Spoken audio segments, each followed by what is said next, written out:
Are already seeing a sea change as a ruling up ended generations of an NCAA policy and found that amateur athletes have the right to make money off of their names, images, and likenesses, which has quickly been shortened to NIL. You might have been hearing NIL all around the last week or so. Well, this morning we're exploring the impact of NIL with attorney Fritz Metzinger of Stone Pigman. So that change went into effect, Fritz, on July 1st.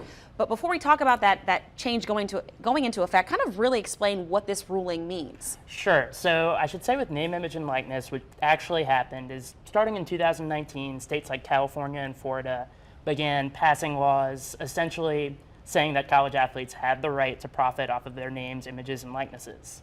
And more states started passing these laws. The NCAA initially resisted passing some sort of national guidance that would allow this sort of compensation.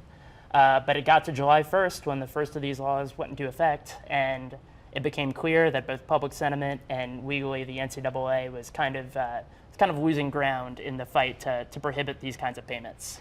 So essentially, in the week before July 1st, what the NCAA said is that temporarily, for now, states, including Louisiana, have the right to pass their own laws regarding name, image, and likeness. The NCAA is not going to enforce its current restrictions on that kind of compensation.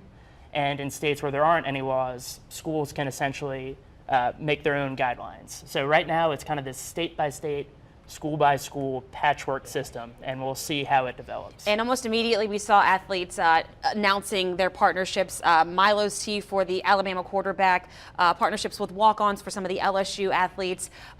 Before we get into the really exciting part of it for these athletes, let's talk about the cons. A lot of people are concerned what this can do to the whole idea of amateurism or the whole idea of college athletics as we know it. What kind of your thoughts on the cons, I guess you could say? Well, there are a lot of reasons why people are wary of these kinds of changes. They're worried about what it'll do to locker room unity, and they'll say that college athletes already make, some of the, full scholarship athletes already get a pretty good deal. But the only really strong legal argument that's kind of withstood and that, was spotlighted a little bit in the Alston Supreme Court case that got decided a few weeks ago is the concern that payments like these to student athletes, and particularly pay for play when and if colleges start paying athletes, whether that will harm the student part of the student athlete and whether it'll be harder for these competitors to maintain academic standards. Some people think that the more money they make, the easier it'll be, the more incentivized they'll be to make good grades.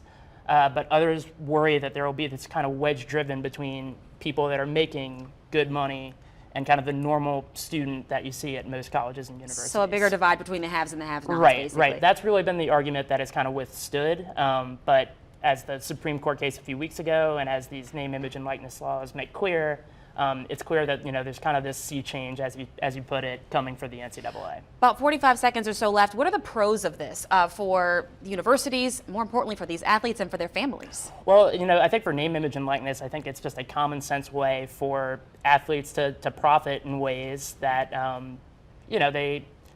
that are not necessarily linked to their athletic performance, even though that their performance increases the value. But to make money in simple, straightforward ways, using their own trademarks, coming to agreements with local businesses, ways that really, that most lawmakers at least feel really shouldn't affect their role as student athletes. And, you're already seeing that with some of these endorsement deals, and I'm sure we'll see more. I'm excited to keep following the situation. The name, image, and likeness debate, if you will, continues all across the country. We appreciate your time and your insight on this debate. All right, time's now 9:50.